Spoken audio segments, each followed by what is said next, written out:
there isn't such a thing as a soul or a mind. There's only your body. It's materialism. They believe that you're not a man, but a collection of atoms. And give that body to the state for the collective effort of the... That's right, for the good of the whole and sacrifice to the state.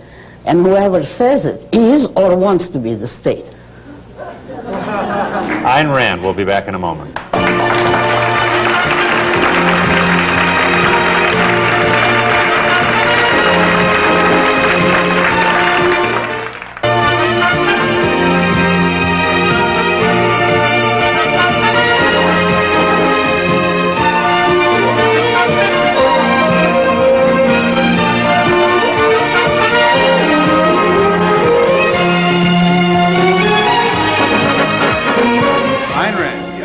I was interested in your remarks on special education, and particularly on gifted education. We in the public schools can identify gifted children, we can categorize their strengths and their needs, but we don't have the dollars to do what needs to be done. What, in your opinion, is our society's responsibility to these children who will be our leaders? To begin with, I don't believe that society has any responsibility towards anyone, neither the future leaders nor the future victims. Society has nothing to do, properly speaking, with the life of any one person except to keep out of his way and give him a chance. In a proper, that is totally free society, nothing will be done for the gifted except voluntarily. If his parents are poor, and the general trend of the society is not towards helping the ungifted, it's not altruistic, then private individuals and free institutions will help him if his parents are poor. But in a free society, predominantly, all that the gifted child needs is some decent, rational education instead of the boredom that makes them give up school today.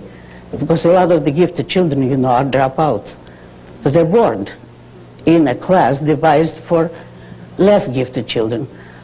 And just leave them alone and preach the ideas that human ability is a value. When you say that society has no responsibility here, I think individuals have a responsibility to themselves. Is that it? I don't like the word responsibility involved here. All right, well, what should we say then? Help me. What do I... do what I wish to do. Is that your point? That the more... No. Do what I rationally think is right, according to the right morality.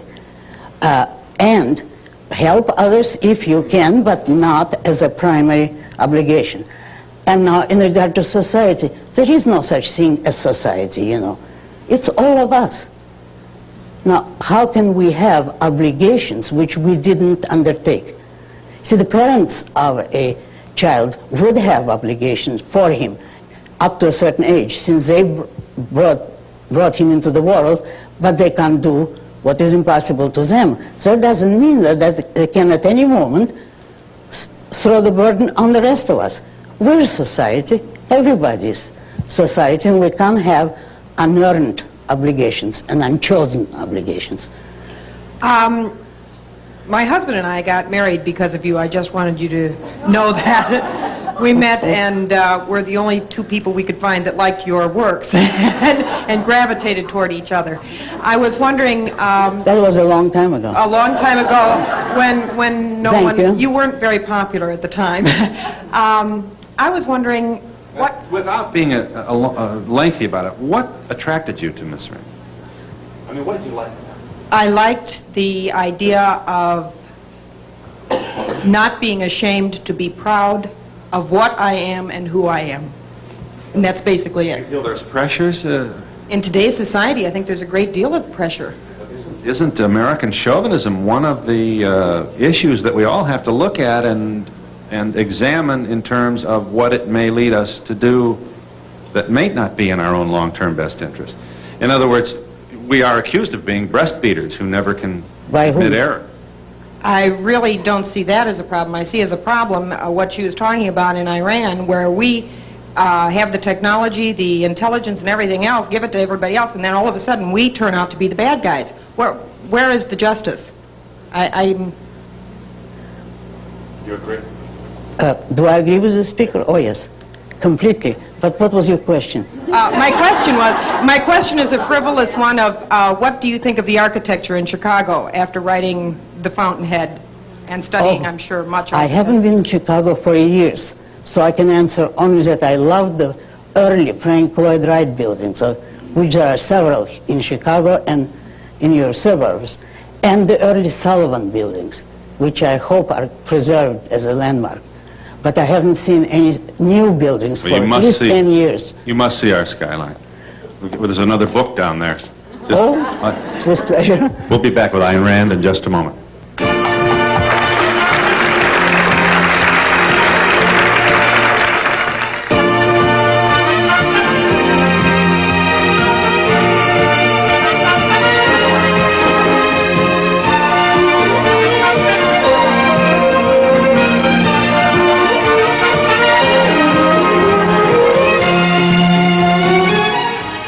Yes, Miss Rand, I was one of those people who belonged to your cult where we were devouring your books, and I just wanted to say that as I matured, I am glad that I was able to differentiate with your philosophies. Did you see our show last year? Do you want to create an incident? No. Pass it up. I'm not a cult. Okay. Oh, all right. No, I didn't mean that. I just meant that we admired your work and still do in many ways. But I'm glad now that as the emphasis today, as everyone talks of the me society, I have different feelings thinking that there are many parts of your philosophies that do emphasize and create another me society. And what's wrong with that? Well, I just feel that I know Miss Rand does not like the word responsibility, but as I matured, I became more responsible, I feel, and I realized that there is another world around me other than just myself and my family. And I don't.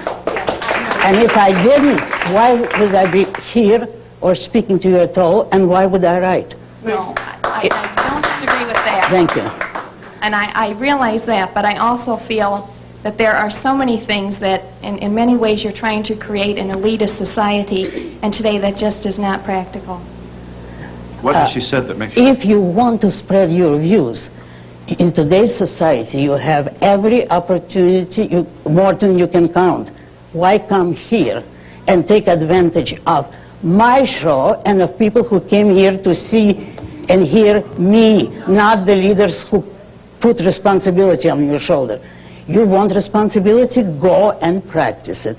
But you're not going to force any responsibility on me.